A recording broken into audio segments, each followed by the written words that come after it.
Os Patriots sempre pagam pouco, é conhecido por pagar pouco, é conhecido por não fazer loucura com dinheiro, com contrato.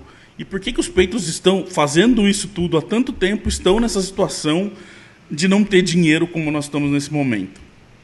É uma ótima analogia, é um ótimo entendimento para a gente começar a explicar para a galera um pouquinho do porquê que esse Patriots não tem dinheiro esse ano, né? Na verdade, a questão não é só esse ano.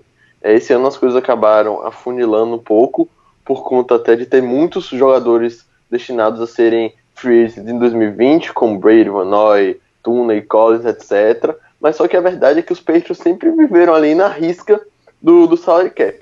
E por que isso? Nosso queridíssimo Miguel, do Pets Cap, acho que se vocês que têm Twitter, que gostam dos Patriots e querem sempre estar informados para os Patriots, é meio que obrigatório vocês seguirem. Ele é o nosso mago do salary cap, já participou aqui do Patriotas, é nosso parceiraço. Ele explicou, hoje há 37 jogadores no elenco dos Patriots que ocupam pelo menos $1 milhão na folha salarial. Isso, querendo ou não, é um número muito alto e que lidera a liga.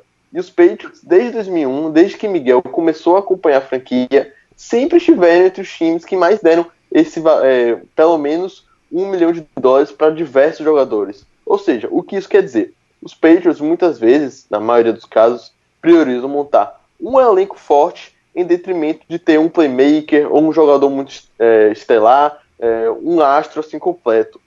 São situações que Bill Belichick acaba preferindo. É como eu dei o exemplo na semana passada. Muitas vezes Bill Belichick prefere ter 3, 4 wide receivers medianos para bons do que ter um wide receiver top 5 da liga. E isso ocorre em todas as posições. E também os Patriots são um time que gastam muito em special teams. A gente vê diversos gunners no nosso elenco. A gente tem o Justin Bethel, a gente tem o Matthew Slater, a gente viu agora contratações como a do Corey Davis, só direcionadas para os special teams. E isso também acaba ocupando uma quantia significativa do nosso salary cap. Porém, pessoal, isso dos Patriots estarem meio que, entre aspas, pobres para gastar em 2020, não é uma novidade. Só que esse ano, muito por conta do dead money, que acabou acarretando nessa situação de os Patriots quase, entre aspas, faliram. Quem mais deixou dead money nesse ano para os Patriots, ó? Brady deixou 13 milhões e meio, que foi daquela situação que a gente falou lá do podcast lá de trás, que foi pra mim foi uma bobeira, uma loucura que fizeram com esse contrato do Brady, acreditavam muito que ele ia ficar e simplesmente a gente tem 13 milhões e meio para pagar num jogador que não tá com a gente mais. O Antonio Brown tem 4,7 milhões no salary cap dos Patriots, que a gente tem que ir ocupando ali sem ter ele jogando pra gente. E o Gostkowski, como eu falei lá no começo, liberou 800 mil no cap, mas deixou 3,2 milhões. O terceiro maior dead money dos Patriots para 2020 é do kicker, que nem vai jogar mais pra gente. Essas coisas que estão pesando muito.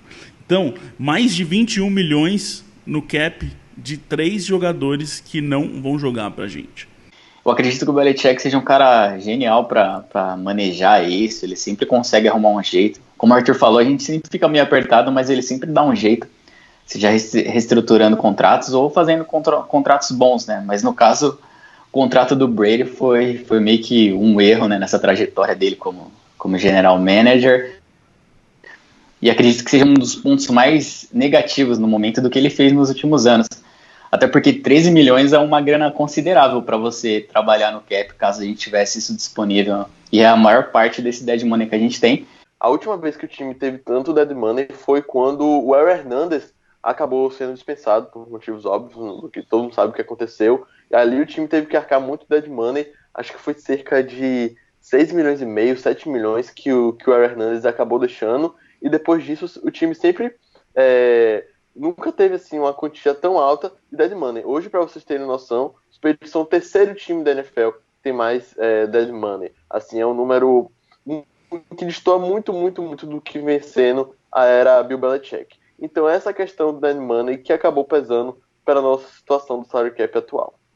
E essa questão do Brady, desses 13 milhões e meio, para você entender como esse número foi equivocado, como esse número foi maluco, eu tenho aqui, os 3 jogadores mais caros do elenco dos Patriots nesse ano, tá? Em salary cap. Gilmore com 18,6 milhões, o Thunney com 14,7 milhões e o Hightower com 12,4 milhões. Ou seja, na verdade, o terceiro jogador mais caro dos Patriots em 2020 é Tom Brady com 13 milhões e meio, que não vai estar lá. Esse é o tamanho da bobeira que fizeram. Para mim, a gente, de novo, vou voltar no assunto. Quem não está acostumado com o Patriots, quem conhece a gente há pouco tempo, a gente não vem aqui só babar ovo. A gente vem muito falar do que a gente acredita. E sim, Bill Belichick fez uma bobeira nesse caso, que ele deixou o terceiro jogador mais caro do elenco não vai jogar pra gente.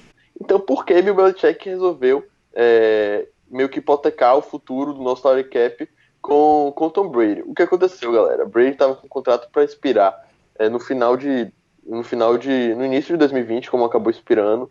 E no training camp do ano passado, isso é segundo informação da NBC de Boston, que é uma fonte renomada, uma fonte de confiança, Brady estava até ameaçando deixar o time no training camp porque estava muito incomodado com a questão salarial. Brady estava previsto para receber o salário base de 15 milhões apenas no ano passado, que, sem sombra de dúvidas, chega até a ser um desrespeito por conta de, se você for comparar com os salários de outros quarterbacks. Então ele estava muitíssimo indignado com a situação, estava desconfortável, e os Patriots tentaram de alguma forma dar uma bonificação para ele. Só que os Patriots não tinham dinheiro no salary cap para dar essa bonificação para Brady, para aumentar o salário de Brady. E aí o que fizeram? Instauraram os anos nulos no contrato. Para com isso, os Patriots conseguiram, na realidade, dar ali 8 milhões a mais para Brady. Brady totalizou 23 milhões em 2019 e, ao mesmo tempo, liberar espaço no cap, jogando para anos futuros com uma extensão falsa, que foi uma extensão que iria até 2023, até 2023, 2022, só que foi uma extensão fake, ou seja, anos nulos. Com isso, o time meio que acabou apostando tudo naquela renovação de Brady para agradá-lo, só que aí acabou acontecendo o que aconteceu, Brady preferiu deixar a franquia e agora a gente vai ter que arcar com esses 13 milhões e meio. Tanto que dead money, a tradução dinheiro morto. É um dinheiro que você se comprometeu e que esse jogador não faz mais parte. Se você cortou ele, alguma coisa desse tipo, vamos supor, você faz um contrato com ele, você se comprometeu com o valor e você resolve cortar o jogador do elenco. Aquele dinheiro comprometido tem que ser pago para o jogador. Então ele custa no salary cap da mesma forma. Então, assim, não é só no caso do Brady. Acontece isso, como eu falei aqui. Antonio Brown deixou dead money, o Gostkowski deixou dead money. É que 13,5 milhões de dead money é muita coisa. Não vou nem dizer que é difícil, mas para níveis Patriots é muito difícil ver acontecer dessa forma.